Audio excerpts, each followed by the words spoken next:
the DoxyChain Digital Masterclass in its first edition. My name is Rafael Schultz. I'm the co-founder of the project, and today we are discussing the post-pandemic digital applications of the future.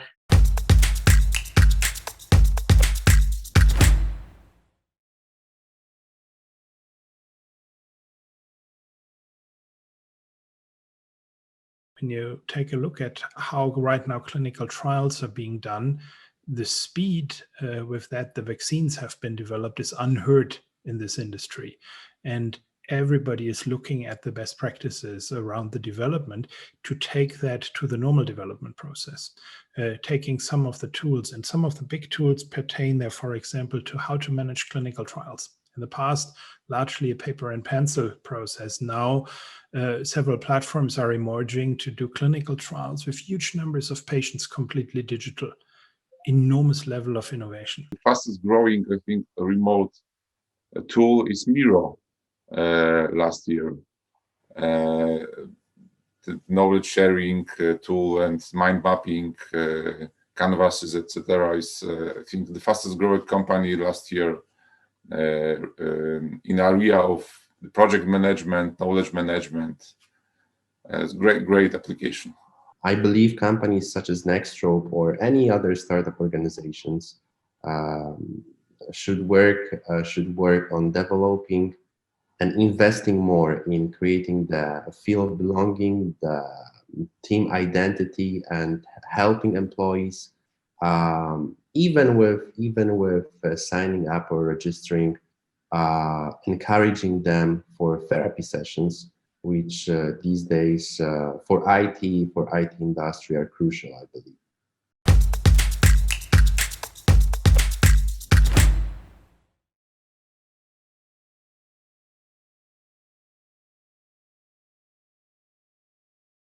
I just graduated from college. It was New York University, and it was very interesting for me to observe how universities moved to online and bringing all of their best classes to Zoom sessions. I believe looking at those changes, there's so much to improve, so much to do to make those classes and how we consume knowledge on the internet way more engaging, encouraging for the students, and not only for the students, for anyone who wanna improve their skill sets.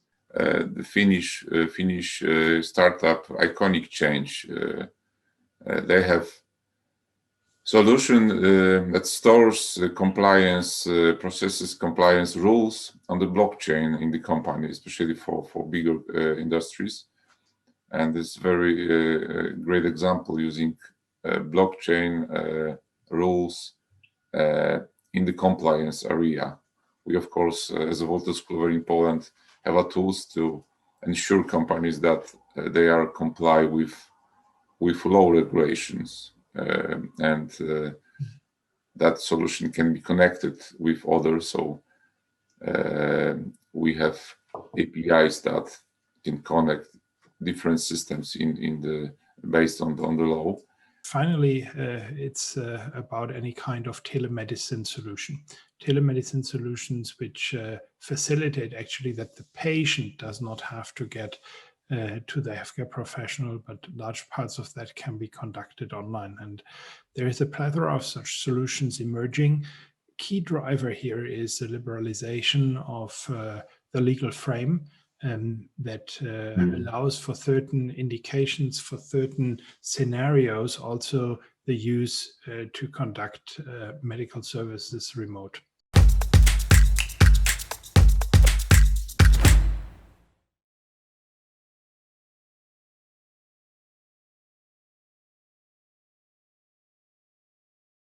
Let's imagine you have even music streaming platform, right? And you wanna introduce tokens instead of a fiat payment method. You can do that.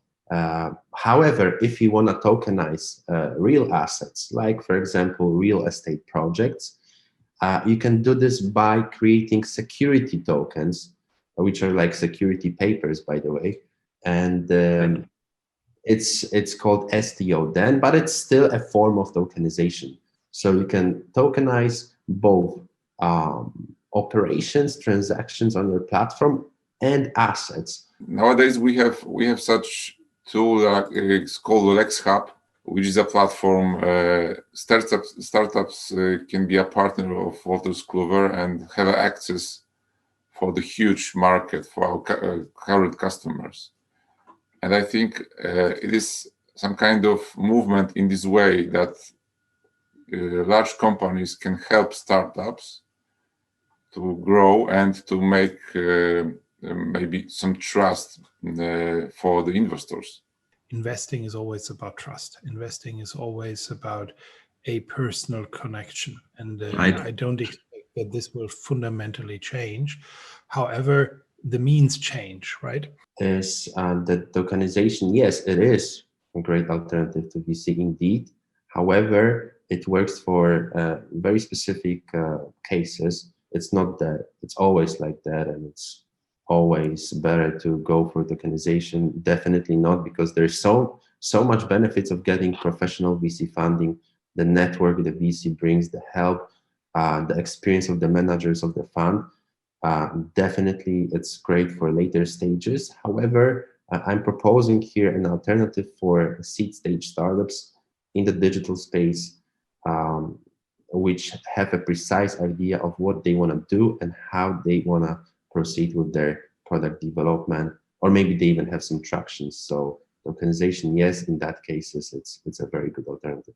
I think that the role of the partnerships between startups and companies, corporate companies, will be the future of a new way, maybe other way for searching for investors. We have a corporate incubation program where we actually maintain the entire process virtually, and it comes in the end down to the personal connection. And I think with all the tools, we have seen quite an advancement on that, which makes me far more confident than I was a year ago.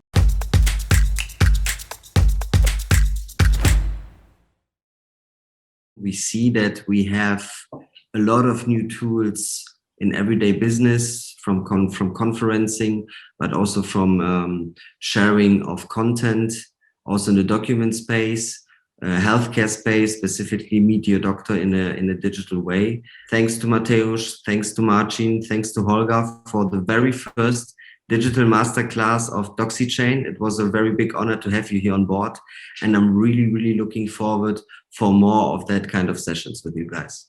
Thank you very much. Thank you.